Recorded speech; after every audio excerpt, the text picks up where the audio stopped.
নমস্কার, mixed media তোমাদের প্রত্যেককে স্বাগত। আচ্ছা, এই মুহূর্তে সবথেকে যে কোয়ারিজটা বেশি দেখা যাচ্ছে সেটা হচ্ছে স্টাফ নার্স গ্রেড 2 WBHRBর যে গ্রেড 2 রিক্রুটমেন্ট, তাদের পোস্টিং অর্ডার কবে বেরোবে?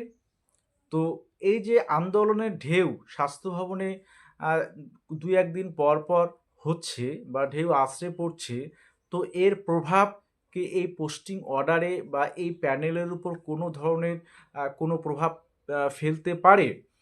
এবং অন্যান্য যে বিষয়গুলো, অর্থাৎ যারা স্বাস্থ্য ভবনে গিয়েছে, তো তাদের কি দাবি রয়েছে, তারা কি দাবি করছেন, কারা যাচ্ছে, সমস্ত বিষয়ে যেমন আজকে এই ভিডিওতে তুলে ধরবো। প্রত্যেকটা ক্যান্ডিডেট তোমাদের জন্য কিন্তু আজকে অত্যন্ত গুরুত্বপূর্ণ বিষয়টা হবে, কারণ যারা তোমরা পোস্টিং অর্ডার নিয়ে চিন্তা করছো বা যারা স্বাস্থ্য ভবনে যাচ্ছ বা আন্দোলন আন্দোলন করছো, তো সবার জন্যই ভিডিওটা দেখা উচিত। এবং একটা বিশেষ খবরও সেই সঙ্গে রয়েছে বা আপডেট রয়েছে, সেটা হচ্ছে এই স্টাফ নার্স গ্রেড 2 গ্রেড 3 সবার ক্ষেত্রে।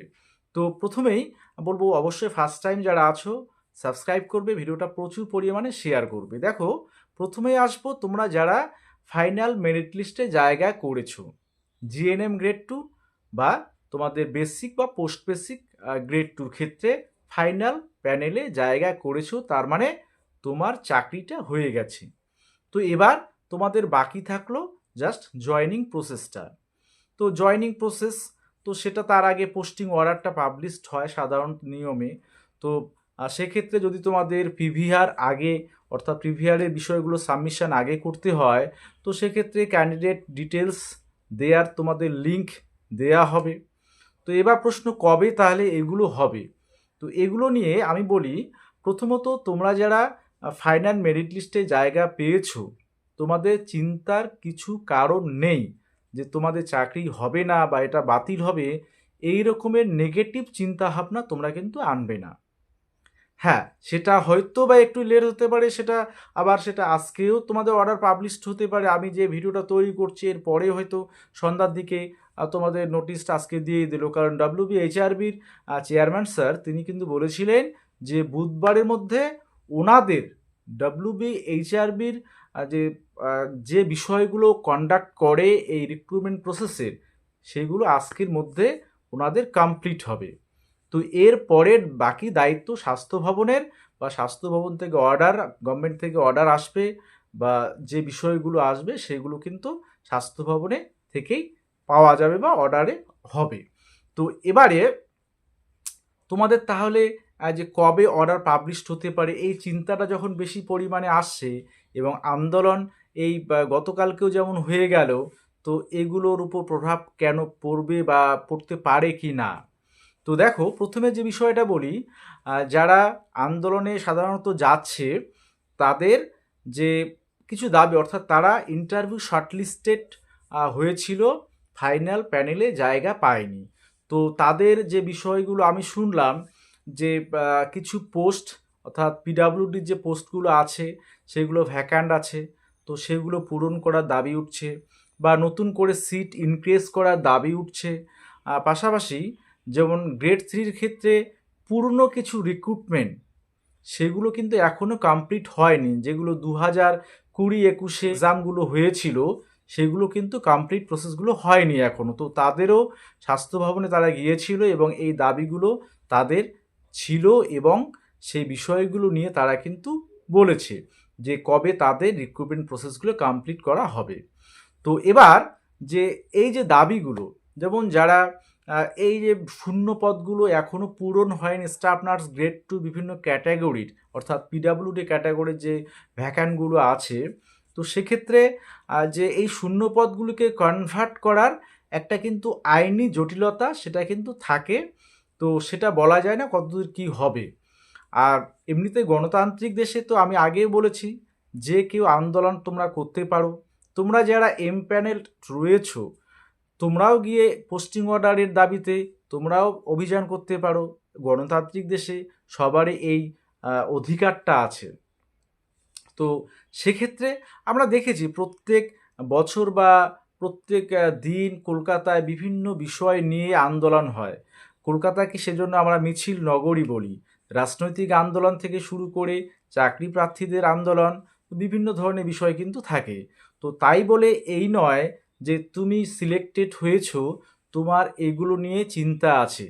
তোমার চিন্তাটা একটা বিষয়ে থাকতে পারে, গতকালকের একটা বিষয়, সেটা হচ্ছে যে এসটি আর এসসি, হ্যাঁ, এদের যে অর্থাৎ ব্যাকওয়ার্ড ক্লাস ডিপার্টমেন্টের পক্ষ থেকে একটা কিন্তু লিখিত আবেদন করা হয়েছে। সেটা কি নিয়ে, যে এসটি সার্টিফিকেট কিছু সন্দেহজনক যারা ফাইনাল প্যানেলে জায়গা করেছে, তো সেই এসটি ক্যান্ডিডেটগুলো, তাদের সার্টিফিকেটগুলো আদৌ ঠিক আছে না সেগুলো ফেক। যদি সেগুলো ঠিকঠাক থাকে তাহলে কোনো সমস্যা হওয়ার কথা নয় কারো।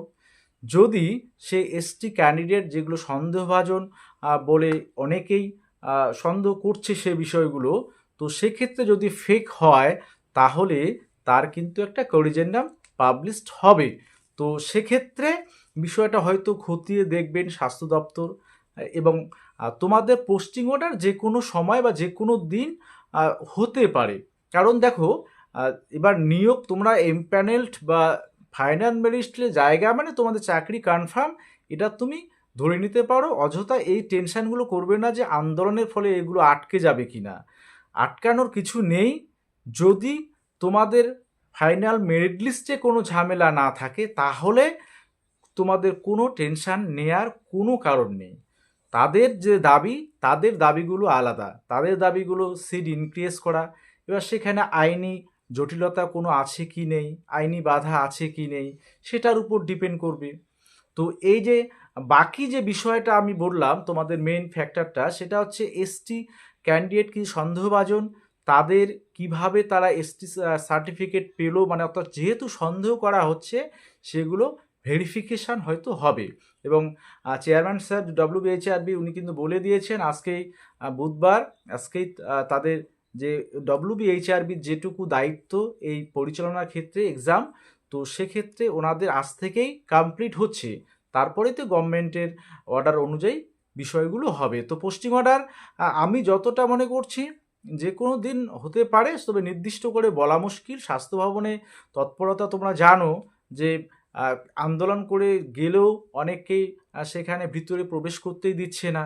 তো একটা তৎপরতা একটা যেমন তুঙ্গে রয়েছে, কারণ সামনে নির্বাচন রয়েছে। এবার নির্বাচনের আগে তো তোমরা জানো যে প্রত্যেকটা রাজনৈতিক দল তাদের নিজস্ব কিছু বিষয় থাকে, বা তাদের যেমন স্বাস্থ্য ভবনের অর্থাৎ সরকার পক্ষের কিছু একটা বিষয় থাকে যে নিয়োগগুলো যাতে ভোটের আগে কমপ্লিট করা যায়, বা অন্যান্য কিছু বা রাজনৈতিক দল থাকতে পারে, তারা এই বিষয়গুলো নিয়ে ভাবতে পারে যাতে না হয়।